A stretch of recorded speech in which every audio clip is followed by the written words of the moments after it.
Dad died 5 years ago, cancer. Somewhere along the line, I heard that pot was a natural cancer deterrent. So almost to the day that Dad was diagnosed, I started smoking pot regularly. So when the results of my PSA came back a little bit high, I was not the least bit concerned. When that same number doubled 2 weeks later, I started worrying a little. After the biopsy, the doctor said a lot. But mostly what I heard was, you may have blood in your ejaculate for the next several weeks. I had a question. How long should we wait to... He said 3 to 5 days, minimum. Piece of cake. When I saw him for the results 2 weeks later, he asked if and how many times I ejaculated since the biopsy. That was easy. 14 minus 3, 11. And then I said, you were right.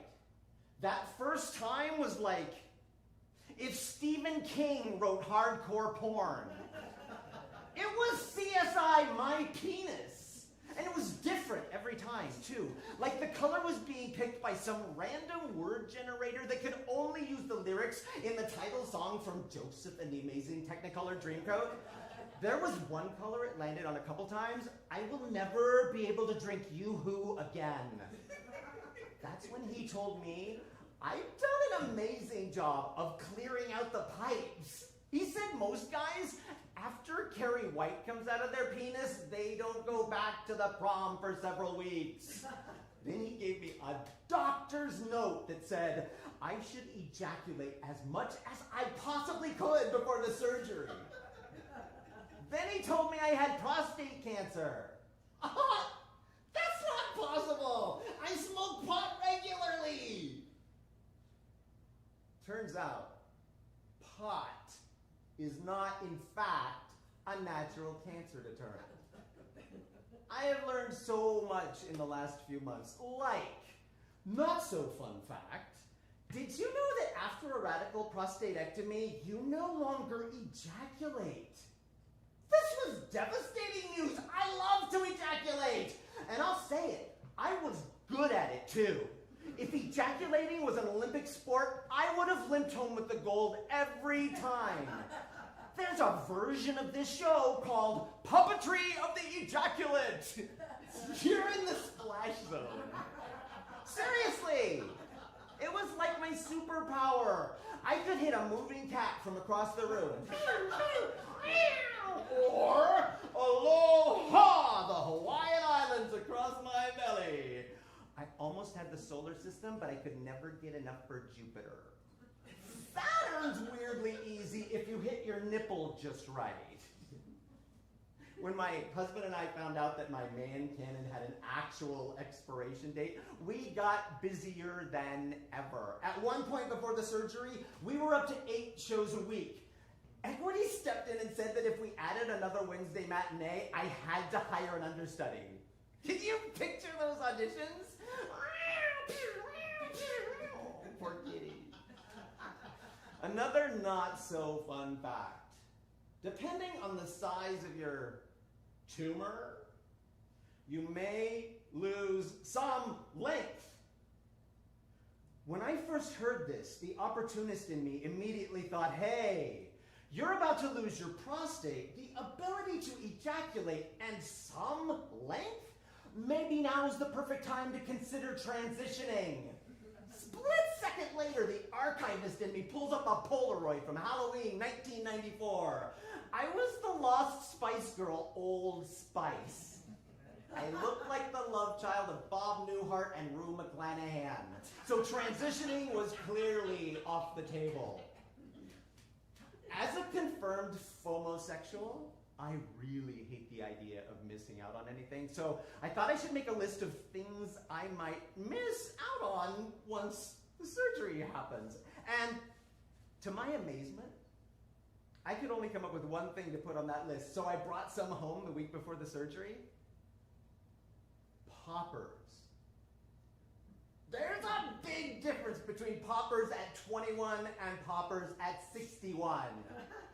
My husband called it floppy popper cock. Floppy Puffercock, isn't that the perfect name for the sex ed teacher at Hogwarts? Totally on the down low with Snape. Snape probably invented poppers. Knowing that it was going to be the last time that my body did something it had been doing regularly for decades, I wanted to wait to the last possible moment to do it. And I'm so glad I did, because I don't know if it was the popper hangover or the just sense of finality. I cried. Ugly cried. This was confusing. Not only to me, but to the nurse who'd been trying to start my IV for the last 2.5 minutes. 4.5 hours later, I was completely and totally cancer-free. No chemo, no radiation. 4 months later, we're already back to 6 shows a week. Only now, no splash zone. It all happened really fast. So there was only one brief moment right after the surgery when I did not think things were going to go well for me. And in that moment, I realized, of all the people I've written songs for, how have I not written one for him? That realization is what got me out of bed. Only, instead of grabbing my bong, I grabbed the guitar and wrote a song for my husband. Wish that I could see myself through your eyes.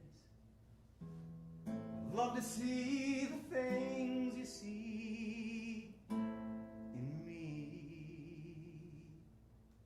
The way you look at me through your brown eyes makes me want to be the best I can be. You and me, the two of us, a family, a daughter, son, a lifetime, and goodbye. They took their smiles, my heart, and your brown eyes. We blinked, they're both gone to their own lives. Never know they were here looking at us now, but they left their